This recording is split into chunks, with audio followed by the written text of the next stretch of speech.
Thank you for that wake-up call. Living is exhausting. I know you felt it too. Everyone feels it. Or most everyone, I guess.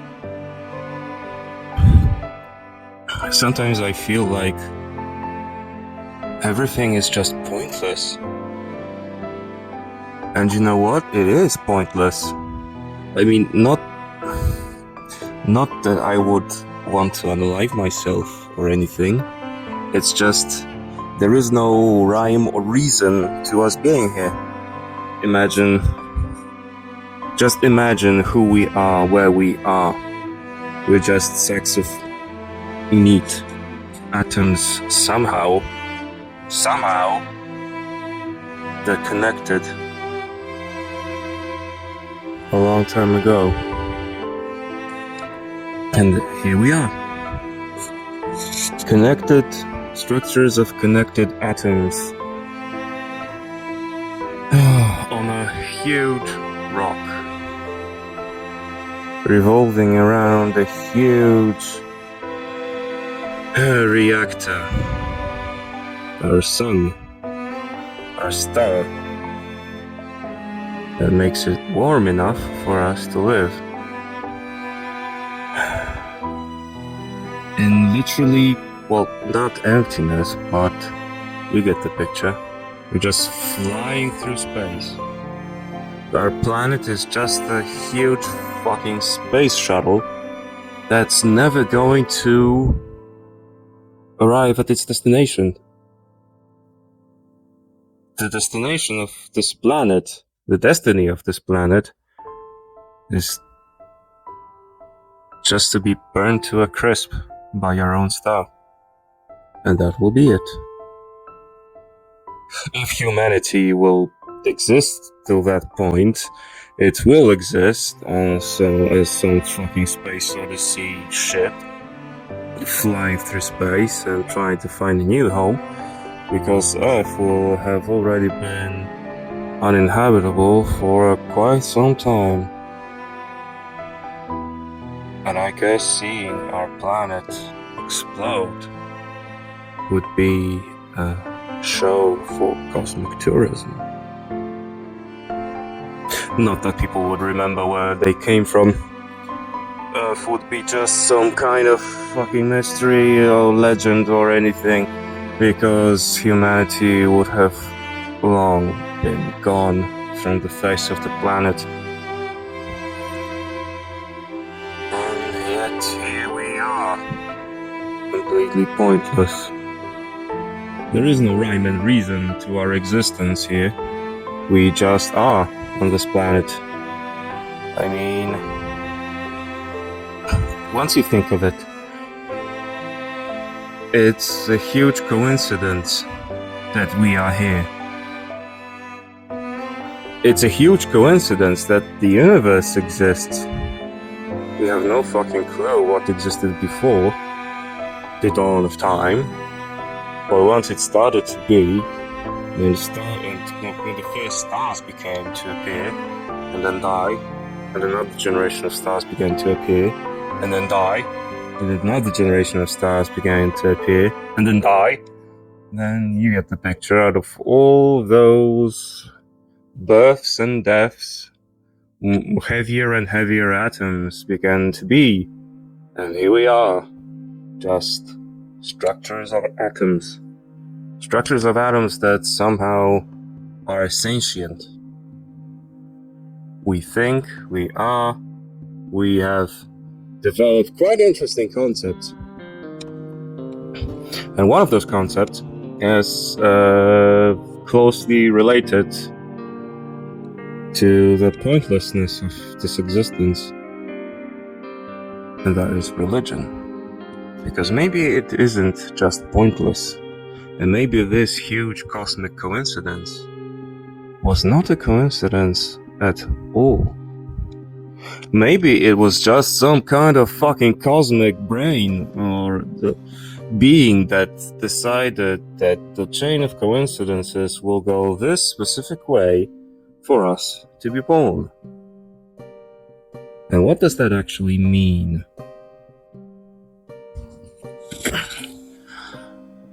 Do we owe something to this cosmic being? Let's call it a deity. Are we supposed to love it, cherish it, worship it? How do we know that it actually exists? People have been claiming for centuries that they see signs from God, that they feel God's presence everywhere they go, and have been giving this, in my opinion, completely ridiculous argument that you want proof that God exists, you exist, therefore God has to exist. Bullshit. That's a really bullshit argument. It's not an argument, it doesn't prove anything. If anything, it proves that my parents met some time ago and decided to have sexy time, and here I am. That's the only proof of that's the only thing that my existence proves. Or that ambulance that's just outside of my window. Maybe there's a person there who is just saying goodbye to his consciousness. Maybe they believe there is life after death. Maybe they believe to make them feel better. Maybe they actually believe they're not scared at all, because they feel they've been a good person and have nothing to fear and can cross the threshold and actually meet God. I don't know, there's so many fucking questions about religion that I actually have no fucking clue how to even tackle the question, but I will tackle it nonetheless, because hey, why the fuck not? I mean, I feel like I do have something to say, and I am coming from a place where I used to spend a lot of time in the Catholic Church, so much so that I don't know how to even put it, but the people that I have been with as a group of the Catholic, a subgroup from the Catholic Church, it even became a cult, which is becoming more and more famous here in Poland.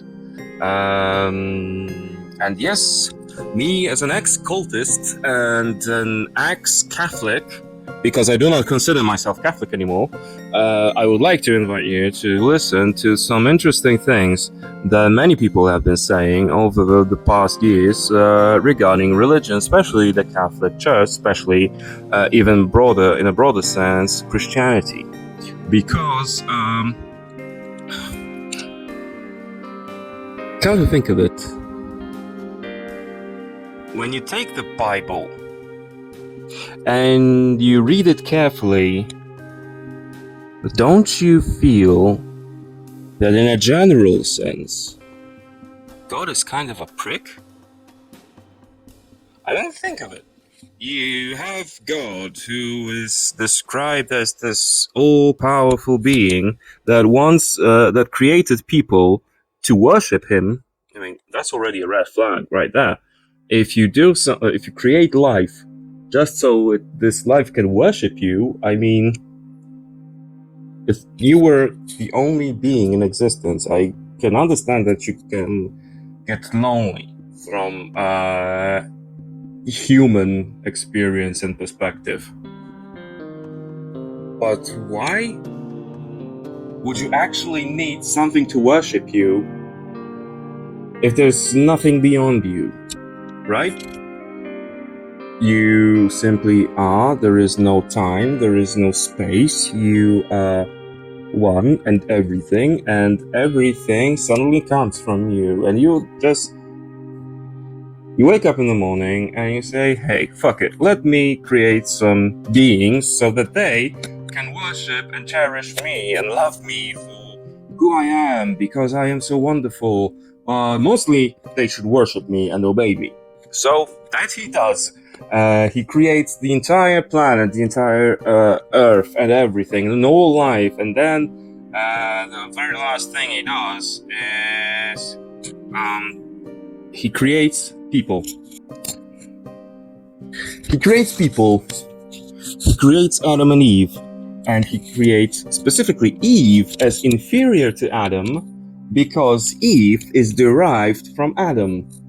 I mean, Adam is the first person, is the first human being in existence, and Eve is the second human being in existence. And it's not like he, meaning God, that God could have created two separate individuals the same way so that they could be equal. No, he creates first Adam and then Eve derived from Adam. I mean, that's already fucked because he already created a class system. He assumed in all of his glory and wisdom and love and everything and all of his power that Eve will be inferior to Adam, and that Eve should obey Adam, and Eve is derived from Adam. Get the point? The whole concept of human existence, according to Christianity, is that Adam is above Eve because he was created first.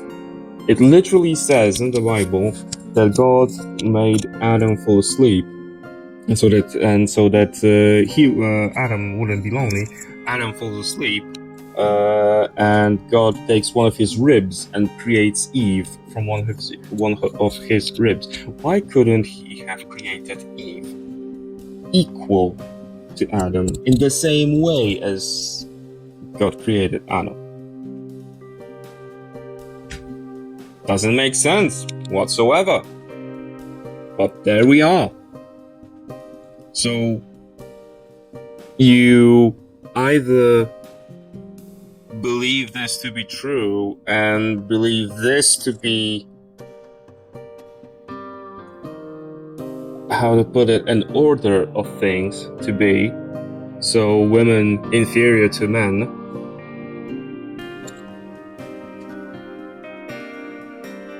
and if you do believe that, you're a fucking prick. It's one thing. I mean, people are equal. And women are so much better than men in so many ways. And they have proven it over and over again. And they are constantly proving it over and over again. That it should be exactly the opposite. That it's men who are somehow inferior to women. But we are all people. At our core, we are all people, and we are all fucking equal. But okay, let's say the Bible was written many years ago in a patriarchal society, and the patriarchal society had to somehow give reason for patriarchy to actually make sense to people, because it has been proven by archaeologists that the supposed roles of the first human beings, being women being gatherers and men being hunters, is completely bullshit. That women were hunters too, and were far better than men, because women cooperated and women hunted together instead of solo like men, because men had pride and I don't know. Why couldn't they have all collaborated? I don't know. But you have this sense that men have to go out alone and hunt, I don't know, some kind of other game than women. But women hunted in groups and were far better at hunting than men were because they worked as a group. So, I guess patriarchy got somehow rose into power at some point. And patriarchy decided to do a teeny-weeny tinkling with history, and decided to justify its very existence by creating a god who created men first, then women, and made women inferior to men. So, what else? Imagine. Okay, and then Satan comes into play.